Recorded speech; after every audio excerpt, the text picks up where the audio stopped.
Assalamualaikum dan salam Ramadan. Buletin UKAS edisi tengah hari 5 Mei 2020 bersama saya Hafizah Munirah Mahrab. Berita utama, Akta Pencegahan dan Pengawalan Penyakit Berjangkit atau Akta 342 masih berkuat kuasa. Menteri Kanan Keselamatan Datuk Seri Ismail Sabri Yaakob berkata, ini kerana masih ramai terkeliru seolah akta tersebut tidak berkuat kuasa kerana Perintah Kawalan Pergerakan Fasa 5 PKP 5 dipanggil PKPB. Akta Pencegahan dan Kawalan Penyakit Berjangkit 1988 ataupun Akta 342 masih lagi berkuasa. Ramai yang terkeliru seolah-olah akta di bawah 342 ini tidak lagi berkuat kuasa kerana PKP 5 ini kita panggil PKPB. PKPB juga sama dengan PKP yang lain. Jadi akta ini terus berkuat kuasa. Bercakap dalam sidang media harian PKP semalam, Datuk Seri Ismail Sabri memberitahu sekiranya terdapat peraturan baru diwartakan, maka peraturan PKP sebelumnya terbatal. Sebagai contoh, dulu kita ada PKP 4. Kita wartakan. Misalnya, di sebuah kereta maksimum 2 orang. Contoh, saya bagi contoh. PKP 5. Kita laksanakan, kita wartakan. Kita masukkan di dalam warta ini, boleh penumpang di dalam kereta adalah 4 orang. Dan oleh itu, PKP, peraturan di bawah PKP 4 itu yang diwartakan sebelum ini terbatal kerana kita telah mewartakan peraturan baru di bawah PKP 5.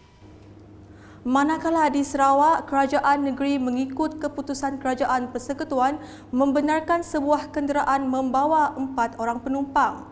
Timbalan Ketua Menteri Sarawak yang juga pengerusi Jawatan Kuasa Pengurusan Bencana Negeri, Datuk Amar Douglas Ugah Embas berkata arahan baharu tersebut akan berkuat kuasa serta-merta di negeri ini. Jelasnya kerajaan Sarawak akan mematuhi keputusan itu dengan sewajarnya. Laporan berikutnya, semua kontraktor yang akan memulakan semula operasi dalam tempoh penguatkuasaan Perintah Kawalan Pergerakan Bersyarat PKPB diwajibkan mematuhi prosedur operasi standard SOP yang telah dikeluarkan oleh Majlis Keselamatan Negara. Menteri Kerja Raya Datuk Seri Fadilah Yusof berkata pematuhan SOP berkenaan penting bagi menjamin keselamatan pekerja dan mengelak penularan jangkitan COVID-19 di tapak pembinaan serta kawasan persekitarannya. Jelasnya dalam satu kenyataan media, SOP berkenaan termasuklah memastikan semua pekerja warga asing dihantar untuk menjalani ujian saringan COVID-19 dan disahkan bebas dari jangkitan sebelum mula bekerja. Tambah beliau, semua pekerja terbabit perlu diperiksa dan direkodkan suhu mereka sebelum masuk ke tapak pembinaan setiap hari dan apa juga gejala yang dikesan menerusi saringan harian yang dibuat perlu dilaporkan kepada pejabat kesihatan berdekatan untuk tindakan lanjut. Tegasnya lagi, kerajaan tidak akan berkompromi dalam soal pematuhan SOP dengan tindakan tegas termasuk menutup tapak pembinaan serta menarik semula kebenaran beroperasi yang akan dikenakan terhadap kontraktor yang gagal mematuhi SOP sehingga membawa kepada penularan COVID-19. Berita selanjutnya, sesuai dengan portfolionya yang baru sebagai Timbalan Menteri Pembangunan Luar Bandar 2, Datuk Henry Sum Agong telah mengambil kesempatan dengan mengadakan lawatan dan tinjauan ke setiap kampung di kawasan Bak Kelalan. Dalam lawatan itu, beliau telah mengumumkan beberapa peruntukan yang diperlukan penduduk khususnya dalam menyedia dan membaik pulih infrastruktur di kawasan pedalaman. Ketua Kampung Long Sebangang Baru, Richard Penggiran Labo mengalu-alukan kehadiran Datuk Henry Sum ke Kampung Long Sebangang Baru dan menyampaikan sumbangan kepada penerima bantuan. Mengucapkan terima kasih kepada rombongan yang berhormat Datuk Henry Sum yang sudi datang ke tempat Long Sebangang Baru memberi bantuan untuk mereka yang mendiam dalam KP apa lagi? KP di Long Semang Baru ini. Manakala bagi seorang penerima bantuan makanan, Enet Labo dari Kampung Long Ugoi mengucapkan terima kasih kepada kerajaan di atas bantuan makanan yang diberikan dalam menghadapi tempoh PKP ini. Saya mengucapkan banyak terima kasih kepada bantuan kerajaan yang diantarkan kepada kami pada hari ini. Terima kasih banyak. Beralih ke laporan pengagihan bantuan makanan di kawasan Parlimen Lawas, Timbalan Menteri Pembangunan Luar Bandar 2 yang juga Ahli Parlimen Lawas Datuk Henry Sum Agong melahirkan ucapan terima kasih kepada semua petugas yang telah melaksanakan misi pengagihan bantuan makanan dengan jayanya.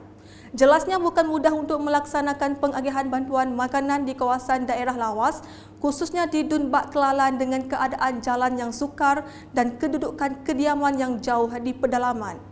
Kata Datuk Henry Sum, lebih 17,000 bungkusan makanan telah berjaya diagihkan ke seluruh kawasan di Dun Bak Kelalan meskipun terpaksa berdepan pelbagai cabaran.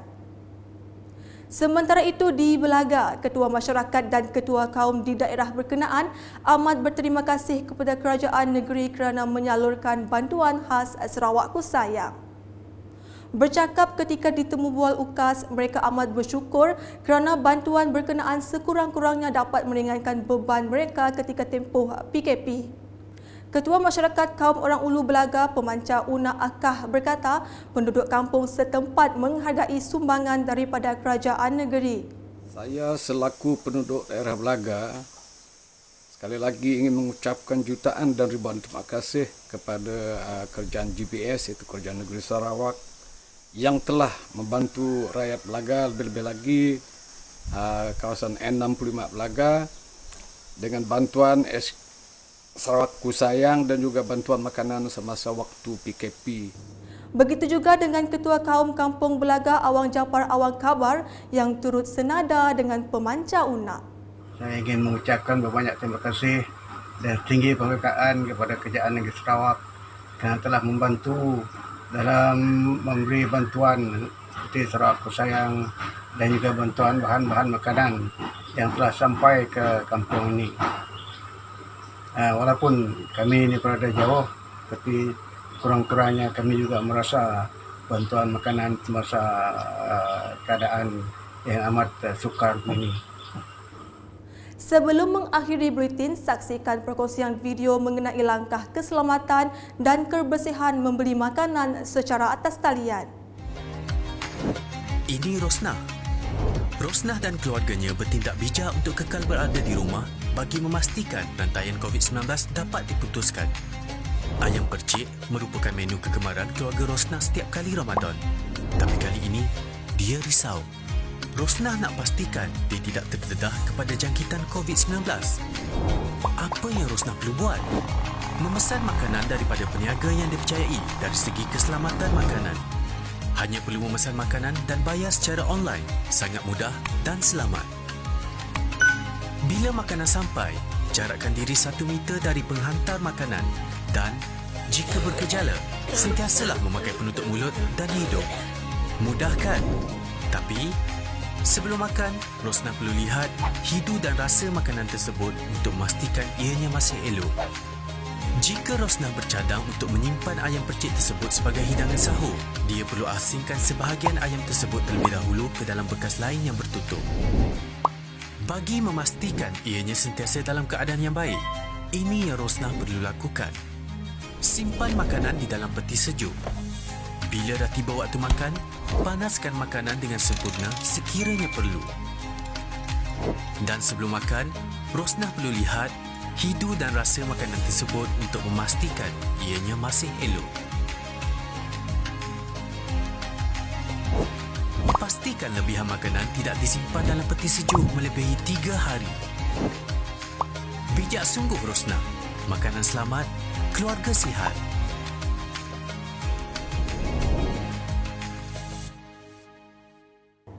Sekian bersama saya Hafizah Munirah dan kru penerbitan.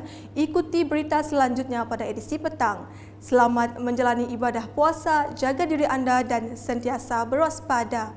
Dapatkan berita terkini Sarawak setiap hari dengan melayari ukas.sarawak.gov.my atau di Facebook, Instagram, Twitter dan saluran YouTube Buletin Ukas. Salam Ukas.